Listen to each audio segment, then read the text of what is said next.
Hi, this is Bob for Bob's Movie Reviews, and today I'm going to be reviewing for you the Blu-ray, as seen on the Sci-Fi Channel, Sharknado. If you're interested, you can stick around to the end, and I will have all the details, or the rules will also be in the description. I'll be giving away the Mask used DVD. Okay, so today I want to review for you Sharknado, starring I can't remember how to say his name. Ziering, or I'm putting too many letters in there. Ian, that's what it is. Ian Ziering. I don't know why I was thinking there's an R. And Reid. I did a full unboxing on this on my channel. If you're interested, there'll be a link in the description. But to me, I thought this movie was a little bit deceptive in the title. Just Sharknado. You see sharks in a tornado, and really the Sharknado doesn't come in till towards the end.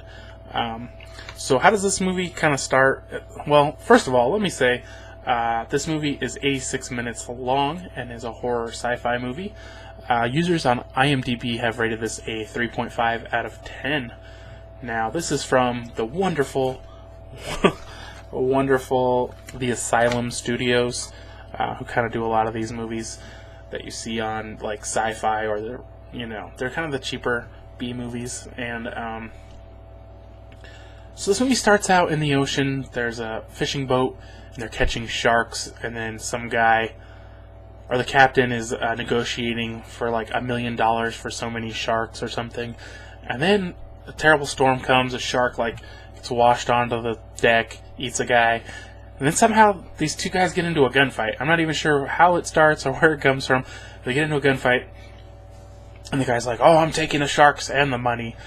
And it's like, okay, well, you're on a boat in the middle of the ocean. That's not really the time to decide to rob him. Can't you wait till you get back to shore? That seems like it'd make a lot more sense. But all in all, this movie doesn't make a lot of sense. So now they go on the beach, and Ian Ziering is like, he owns a bar and blah blah blah. There's this whole boring bar story, and then he's out. Maybe that happens a little bit later. He's actually surfing. Now, there's so many things in this movie that don't make sense. Like, sometimes I wonder, on a movie like this, are people just like, "Yay, paycheck," and they're never like, "Wait a minute, this doesn't make any sense." So he's surfing, and he's pushed into the water, and there's they keep showing glimpses of thousands of sharks swimming towards land, and so he's surfing, and he's in the water, and he's kind of like on a surfboard like this with his whole body in the water, and he's like, "There's sharks in the water, everybody get out, everybody get out," while making no attempt to get out of the water at any point. He seemed like, in that point, he's only maybe a few feet from shore. Then the next time you see him, it looks like he's in the middle of the ocean, and his friend drives out there on a jet ski or whatever, and I don't know if he's trying to pick him up or what. He stays 30 feet away at least, and he's just like, I don't know what the deal was.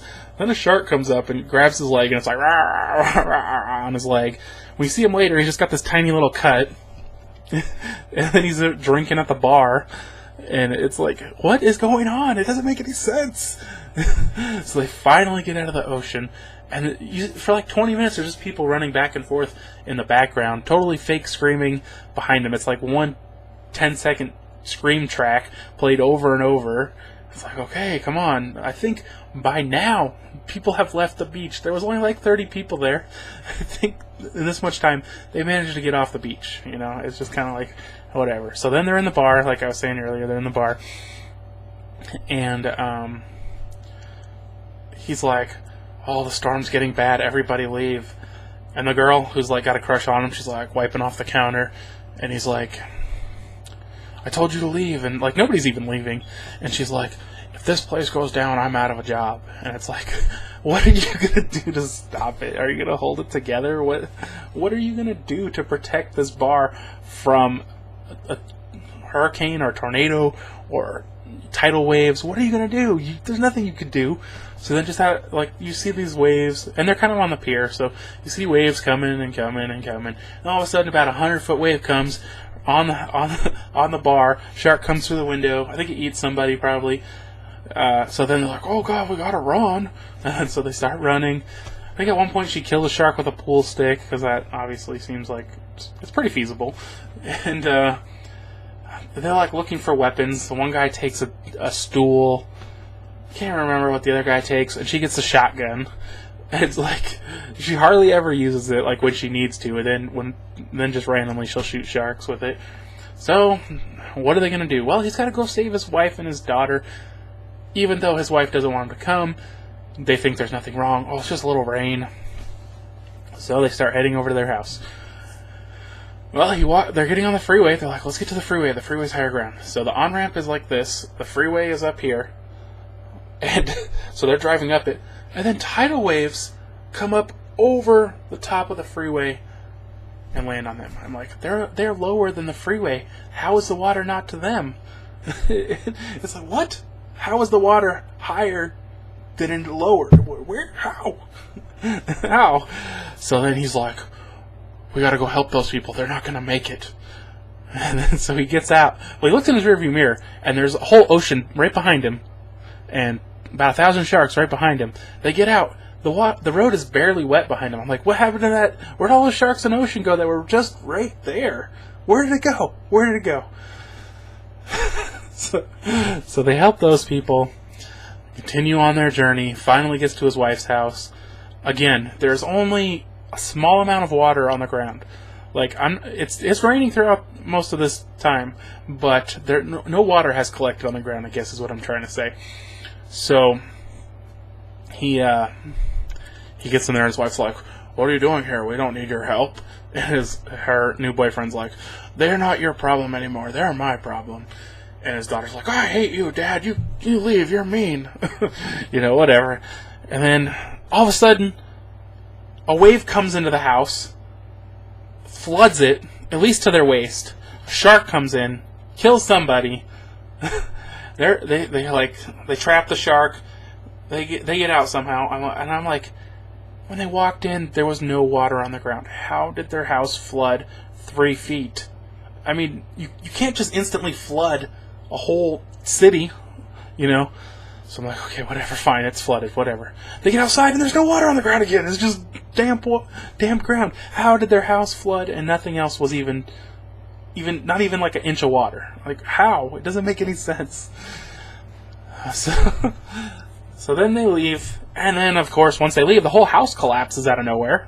Like the whole huge structure's gone. So then he's like, he's gonna go he thinks his son is on vacation somewhere, and they're like, no, he's at flight school. So they're like, oh no, we gotta go get him. So then they go to pick him up, and it's just like on the way there's a school bus, and he's like, oh, I gotta help him.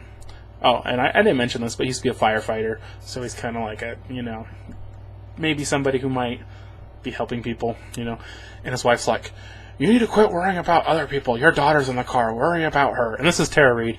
And this is like the worst acting I've ever seen in my life. Like at one point she's screaming. She's like, ah! It's so bad. I'm sorry.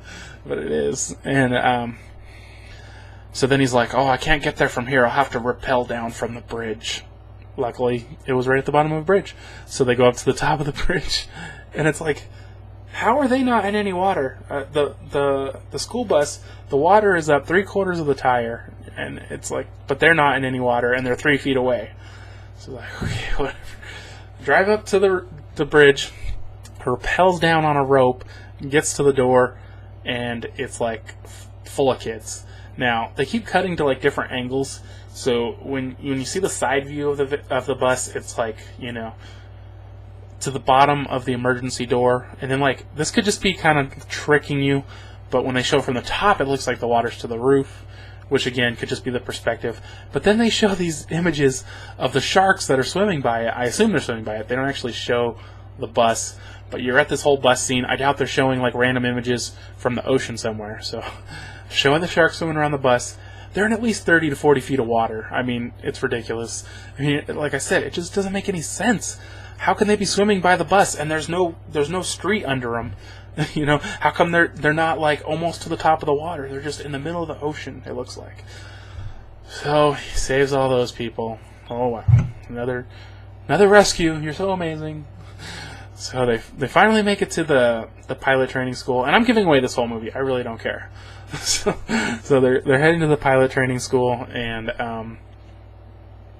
they end up finding him, like, I don't know, in some room or something. It was pretty confusing what it was. There's like a tin roof flap covering him. I'm not sure if that was the door. Like, again, it doesn't make any sense. Where are they? So then finally the Sharknado show up. Now this whole time I was thinking that the Sharknados were going to be like, the tornadoes would be spinning and they'd be like sharks and they'd just be like eating people along the way. Like, I don't know.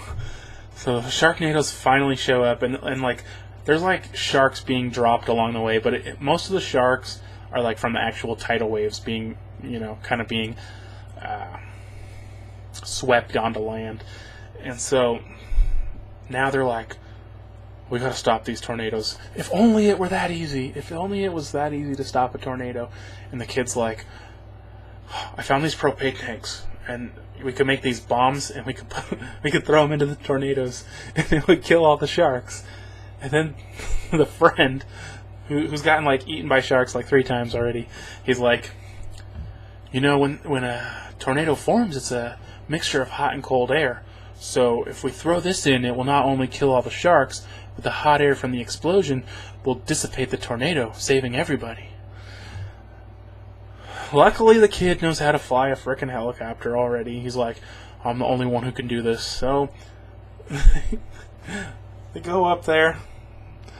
And if you don't want to know the ending, just stop now, because I'm giving you the ending. So it's just so ridiculous.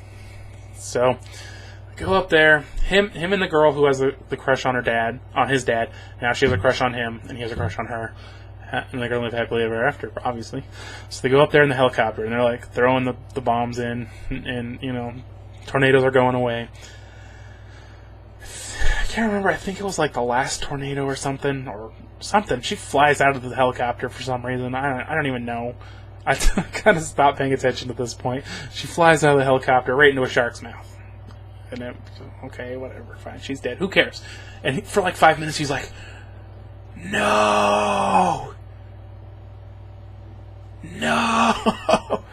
And then, like, he loses control of the helicopter. He's like, oh, like, going crazy. It's just like, oh my god, overact it, man. And it doesn't even look like he's crashing.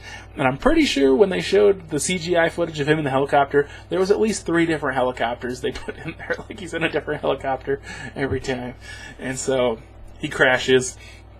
And then, like, they hooked up some super mega full-size barbecue propane tank, plus a bunch of little propane tanks on a H3 Hummer, and so it has nitrous, and so the dad gets in it and he's driving it towards the tornado.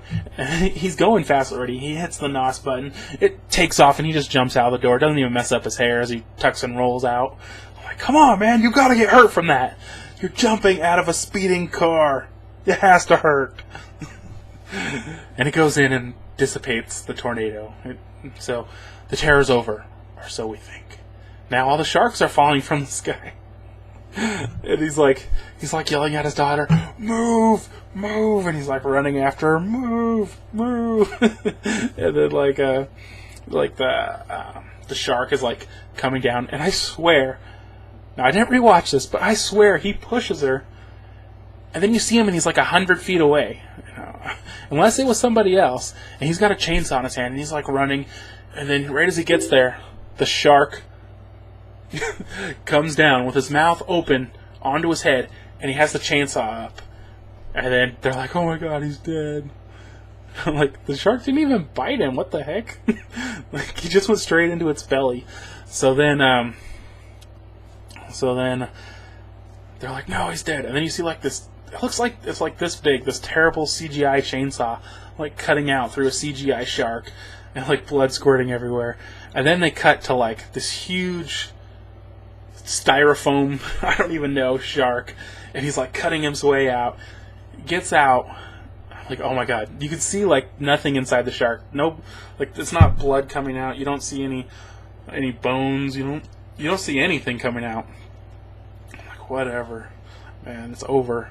But wait, he reaches into that shark. He pulls out the girl who fell out of the helicopter. She was in there the whole time. Just happened to be the right shark. As he was going in with the chainsaw, he didn't cut her. She was passed out. And this is like 10 minutes at least later. 10, 15 minutes. So the sun starts giving her mouth to mouth. And she comes back to life. Oh my god. This movie is terrible. Like, everybody was telling me this movie is so bad it's good. And maybe that would be true if any of it made any sense. Now, I can laugh at, you know, kind of the stupidity. I've done plenty of these reviews, you know, where it's just like the actors are so bad, the acting's so bad, the writing's so bad, the CGI is so bad, but why can't they just make some of it make sense? Why can't he look behind him and there's an ocean behind him, and when he gets out of the car, it's still there? Why does it have to not be there? You know, why does he just sit there in the ocean going, get out of the ocean, there's sharks in the ocean, and why don't they bite him? They're eating everybody else, but they go right by him. Because they can smell the stink of failure on him. That's the problem. So, I know I laughed a lot in this review, you know, because I just think this movie is so funny and bad that it just makes me laugh to think about, like, who thought it was a good idea? Now, I'm not saying Sharknado movie is a bad idea. I'm just saying all the inconsistencies really ruined it for me. So, for score on this, I'm going to give it a 3 out of 10. So, I'm pretty close to IMDb users. That's about what I think.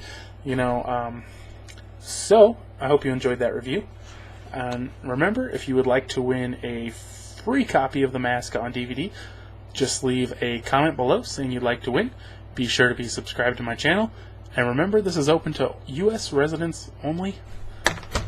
You have until... let's see. Thursday. No, sorry. Winner will be announced Thursday. Or no. You got me confused. Winner will be announced Friday, September 27th, and you'll have until Thursday, October 3rd to claim your prize. If you don't claim it by then, you will lose it. Thanks for watching. If you enjoyed, be sure to give this video a thumbs up. I know it was really long. I had to get it out there. Thanks for watching, guys.